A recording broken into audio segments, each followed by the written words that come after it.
पे देखिए हम स्वच्छंदतावाद से संबंधित जो कॉन्सेप्ट है उसे क्लियर कर रहे हैं। जय हिंद फ्रेंड, हिंदी और प्राइड में आप सभी का स्वागत है।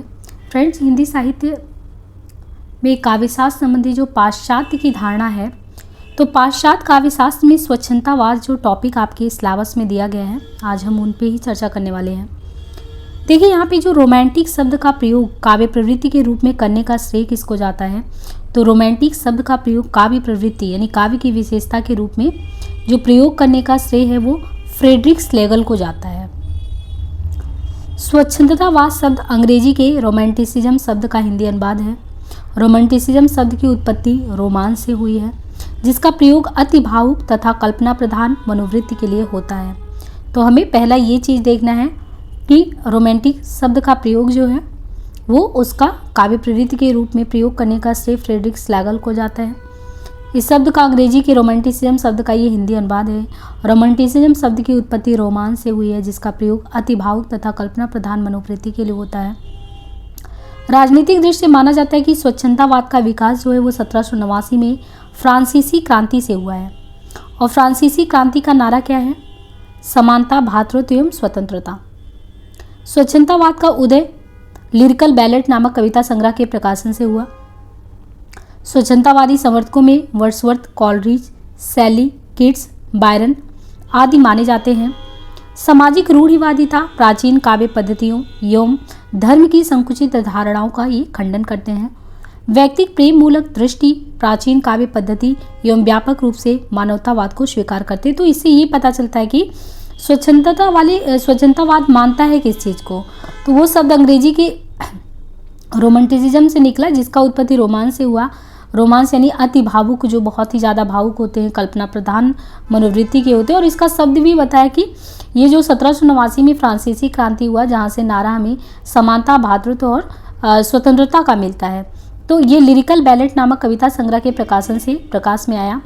स्वच्छंदतावादी समर्थकों में वर्ड्सवर्थ हैं, कॉलरिज हैं, शैली हैं, कीट्स हैं, बायरन हैं। और सामाजिक रूढ़िवादिता में चीज़ों को बताया गया। कवियों द्वारा इस धारा में व्यक्ति की चेतन आत्मा के आंतरिक पक्ष को समझने और देखने की जिज्ञासा को कविता में अभिव्यक्त करना है। वर्ड्सवर्थ जो थे, ये कवि की स्वच्छंदता को मुख्य धारा में रखकर इसके सहृदय के आनंद भावों और रचना प्रक्रिया को काव्य तत्व स्वीकार करते हैं। स्वच्छंदतावादी काव्य धारा की विशेषताएं क्या हैं? आत्मानुभूति, प्रकृति चित्रण, रूढ़ियों एवं परंपराओं का विरोध, कल्पना, उदात्त मानवतावादी दृष्टि। तो जो स्वच्छंदतावादी है उनके काव्य धारा की विशेषताओं में क्या क्या है? आत्मानुभूति, प्रकृति चित्रण, रूढ़ि एवं परंपराओं का विरोध, कल्पना, उदात्त मानवतावादी दृष्टि। मौलिकता तथा नवीनता, रहस्यात्मकता, रूप संकुल एवं प्रतीक बहुलता, व्यक्तिक प्रेम, ये भी स्वच्छंदता काव्य धारा की विशेषताएं ही हैं। महत्वपूर्ण विद्वानों के कथन में देखें तो वर्ड्सवर्थ का कहना है, कविता सभी प्रकार के ज्ञानों का प्रथम एवं अंतिम ज्ञान है। तो ऐसे ही पंक्तियां आते हैं एग्जाम में। किसने कहा कविता सभी प्रकार के ज्ञानों का प्रथम एवं अंतिम ज्ञान है? तो वर्ड्सवर्थ का कहना है। कविता का ज्ञान कवि की व्यक्तिगत साधना की उपलब्धि है। कविता का जो ज्ञान है वो कवि की व्यक्तिगत साधना की उपलब्धि है, ये कहना है वर्ड्सवर्थ का। कविता ज्ञान का प्राण है, उसकी शुद्ध चैतन्य आत्मा है, वह राग दीप्त अभिव्यक्ति है जो समस्त विज्ञान का आश्रय है, ये कहना है वर्ड्सवर्थ का।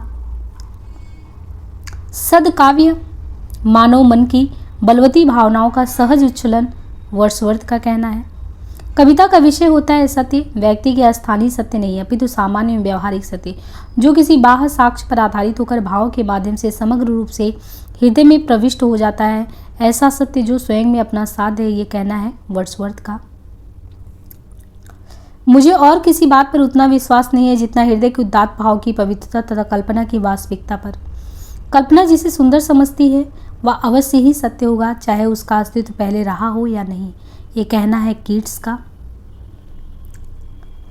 कविता मात्र कवि के व्यक्तित्व की अभिव्यक्ति नहीं बल्कि कविता व्यक्तित्व से पलायन है, ये कहना है टी.एस. एलियट का, कि कविता जो है ये मात्र कवि के व्यक्तित्व की अभिव्यक्ति नहीं है बल्कि कविता व्यक्तित्व से पलायन है। पी.वी. शैली कहते हैं कि काव्य में कल्पना की ही अभिव्यक्ति होती है। पी.वी. शैली का कहना है कि वही व्यक्ति मूलतः अच्छा होता है जो कल्पनाशील होता है। कविता मनुष्य की उस आंतरिक शक्ति को समृद्ध करती है जो नैतिक गुणों का मूलाधार है। विक्टर हुगो का कहना है कि स्वच्छंदतावाद ही साहित्यिक उदारवाद है। तो ये किसका कहना है? विक्टर ह्यूगो का, कि जो स्वच्छंदतावाद है वही साहित्यिक उदारवाद है। साहित्यिक स्वतंत्रता राजनीतिक स्वतंत्रता की पुत्री है, ऐसा कहना है विक्टर ह्यूगो का। हिंदी साहित्य में स्वच्छंदतावाद के बारे में बात करें तो हिंदी साहित्य में स्वच्छंदतावाद का आरंभ श्रीधर पाठक से माना जाता है। हिंदी में बात कर रहे हैं। छायावादी रचना पल्लों की तुलना लिरिकल बैलेट से की जाती है। रामचंद्र शुक्ल छायावाद को रहस्यवाद का पर्याय मानते हैं, किंतु स्वच्छंदतावाद से इसकी भिन्नता भी स्वीकारते हैं। बच्चन सिंह और प्रेम शंकर ने छायावाद के लिए स्वच्छंदतावादी शब्द को अधिक उपयोगी माना है। डॉक्टर नगेंद्र स्वच्छंदतावाद के विपरीत छायावाद शब्द को अधिक सार्थक मानते हैं। हिंदी साहित्य में स्वच्छंदतावादी आलोचकों में नंद दुलारे बाजपेयी, नगेंद्र और शांतिप्रिय द्विवेदी प्रमुख रूप से आते हैं। नंद दुलारे बाजपेयी ने प्रसाद, निराला और पंत की समीक्षा में सौंदर्य बोधक मूल्यों एवं स्वच्छंदता बोध को ध्यान में रखा तथा इन्हें छायावाद की बृहत त्रयी में भी प्रतिष्ठित किया। शांतिप्रिय द्विवेदी की गांधी एवं टैगोर पर की गई समीक्षा में छायावादी स्वरूप देखने को मिलता है। नगेंद्र द्वारा सुमित्रानंद पंत पर की गई समीक्षा में भी छायावादी और सौंदर्य बोधात्मक मूल्यों का रूप देखने को मिलता है। मैथ्यू अर्नाल्ड काव्य रचना के संदर्भ में अर्नाल्ड ने 4 बातों पर विशेष महत्व दिया है। वो कहते हैं कि विषय वस्तु की महत्ता एवं उसमें गहन व तीव्र भाव की संभावना होनी चाहिए। रचना प्रक्रिया में कवि का संरचनात्मक एकता, अनुपात और सामंजस्य पर विशेष ध्यान देना चाहिए। वर्णन में भव्य शैली के प्रयोग पर बल, या भव्य शैली लोंजाइनस की उदात्त शैली की तरह ही हो।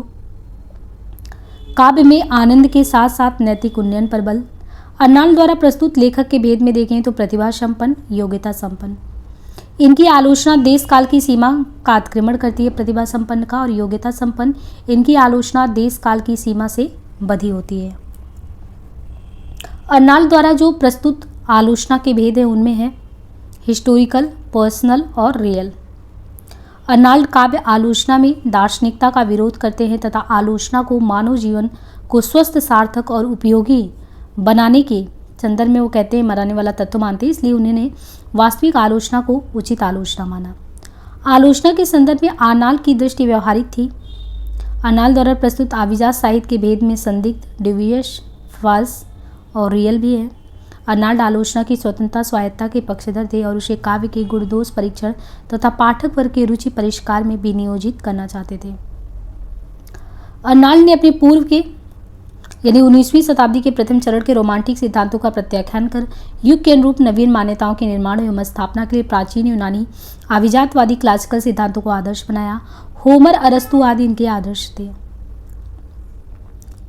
इस तरह से वह पुराने और नए को जोड़ते हुए नजर आते हैं। इनके जैसी आलोचना की झलक आगे इलियट में दिखाई देती है।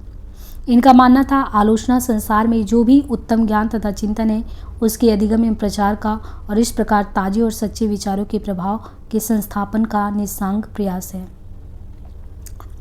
अब यहाँ पे जो नेक्स्ट टॉपिक है वो कॉलरिज का कल्पना और फैंटेसी सिद्धांत है, तो उसे हम नेक्स्ट पार्ट में देखेंगे। इसे आज के लिए यहीं पे रहने देते हैं। धन्यवाद।